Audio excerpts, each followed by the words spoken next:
দর্শক, জ্বালানি তেল সংকটে আজকে চিত্র জানাতে চাই। এই বিষয়ে জানাতে রাজধানী এবং রাজধানীর বাইরে থেকে যুক্ত হবেন আমাদের তিনজন সহকর্মী। আমরা প্রথমে চলে যেতে চাই রাজধানীর বিজয় সরণ এলাকায়, সেখান থেকে যুক্ত হচ্ছেন হিরণ খান।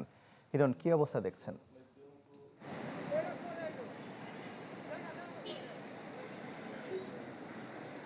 দেখুন, এখনো কিন্তু আসলে তেল সংকট রয়ে গেছে। মধ্যপ্রাচ্যের যেই সংঘাতময় অবস্থা, সেই সংঘাতময় অবস্থায় কিন্তু বাংলাদেশের যেই পরিস্থিতি, যেই তেল সংকট, সেই তেল সংকট কিন্তু এখনো রয়ে গেছে। এবং আমরা এখন রয়েছি বিজয় সরণির যেই ট্রাস্ট ফিলিং স্টেশন সেখানে।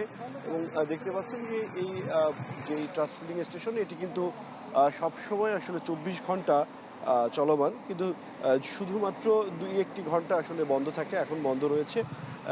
শুধু এবং আমরা শুধু দেখাতে চাই আপনাদেরকে যে এই ট্রাস্ট ফিলিং স্টেশনকে ঘিরে আশপাশের যারা এখানে তেল নিতে আসছেন তাদের যেই দীর্ঘ লাইন, সেই দীর্ঘ লাইনের চিত্র আপনাদেরকে দেখাতে চাই। আমি এখন রয়েছি বিজয় সরণি।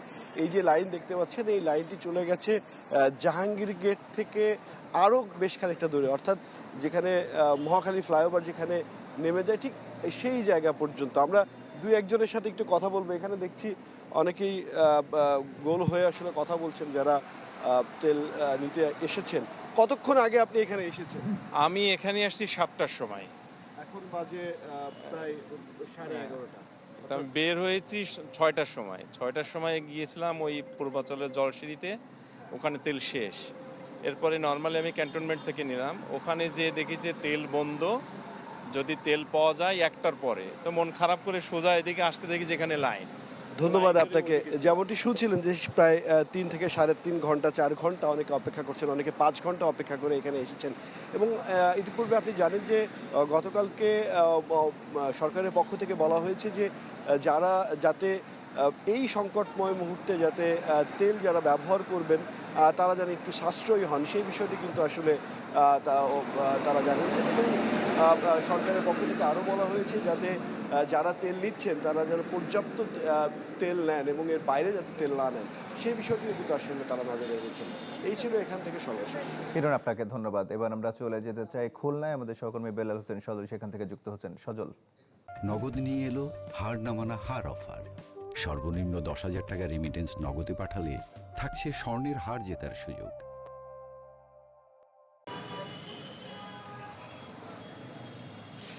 তমাল, দেশব্যাপী যে জ্বালানি তেলের যে অস্থিরতা পরিবেশ চলছে, সে তারই অংশ হিসেবে আমরা দেখছি খুলনায়ও বিভিন্ন জায়গায় তেল নিয়ে অস্থিরতা দীর্ঘদিন ধরে চলছে। আজকে যেহেতু সরকারি ছুটি, সেই কারণে ডিপো থেকে যেহেতু তেল দেওয়া হচ্ছে না, সে কারণে অনেক ফিলিং স্টেশনগুলোতে কিন্তু পেট্রোল এবং অকটেন সেটি দেওয়া হচ্ছে না। আপনারা দেখতে পাচ্ছেন যে অনেক বাইক চালকরা এখানে আসছেন এবং তেল না পেয়ে কিন্তু ফিরে যাচ্ছেন। খুলনা শহরের কথা যদি বলি, একেবারে শহরের মাঝে 4 থেকে 5টা যে ফিলিং স্টেশনগুলো রয়েছে, কোথাও কিন্তু পেট্রোল বা অকটেন পাওয়া যাচ্ছে না। আমরা যেই পেট্রোল পাম্পটি রয়েছে, কেএসসিসির ফিলিং স্টেশন, এই জায়গাটিতে শুধুমাত্র ডিজেল রয়েছে এবং ডিজেল সরবরাহ করা হচ্ছে। এবং আমরা ডিপো কর্তৃপক্ষের সাথে কথা বলেছি, তারা যেটি বলছেন আজকে সরকারি ছুটি এবং আগামীকাল শুক্রবার সরকারি ছুটি এবং তার পরের দিনও কিন্তু সরকারি ছুটি, 3 দিন সরকারি ছুটি। তবে শনিবার দিন পেট্রোল মালিক কর্তৃপক্ষ যেটি বলছে, তারা অনুরোধ করে যে তেল ডিপো থেকে নেওয়ার চেষ্টা করবেন বলে জানিয়েছেন।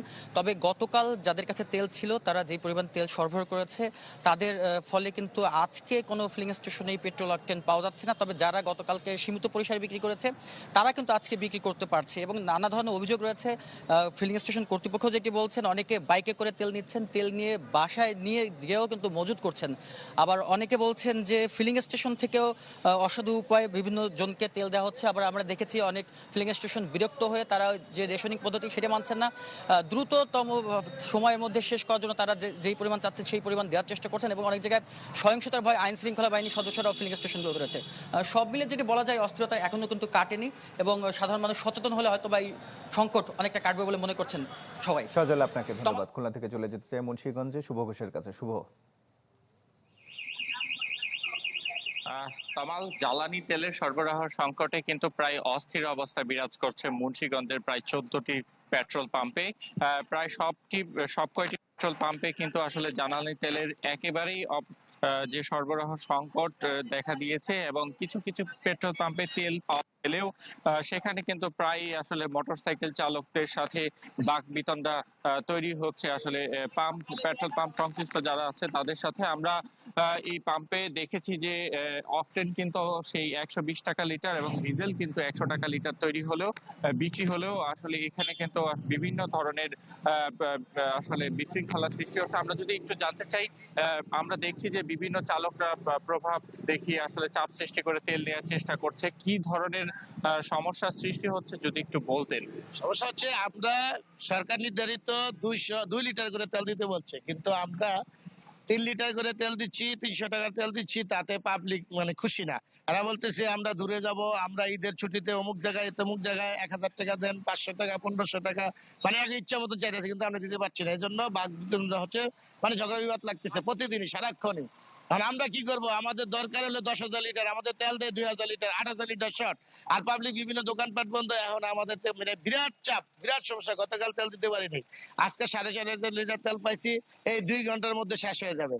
আমরা কি করব? আমরা আনতেও পারি না, দেই না, সরকার নিতে মানে কোঠা করে দিচ্ছে। এখন জানতে পেরেছি আসলে সংকট কতটা তীব্র তমাল আপনি নিশ্চয়ই বুঝতে পারছেন। তবে সবশেষ একটি অভিযোগের কথা যদি জানিয়ে রাখি, পাম্পগুলোতে তেল না মিললেও বাড়তি টাকায় অর্থাৎ 150 থেকে 200 টাকা, কোথাও কোথাও 250 টাকা লিটারেও কিন্তু খোলা বাজারে তেল বিক্রি হচ্ছে এবং সেখানে কিন্তু প্রয়োজন অনুযায়ী মানুষ তেল কিনতে পারছে।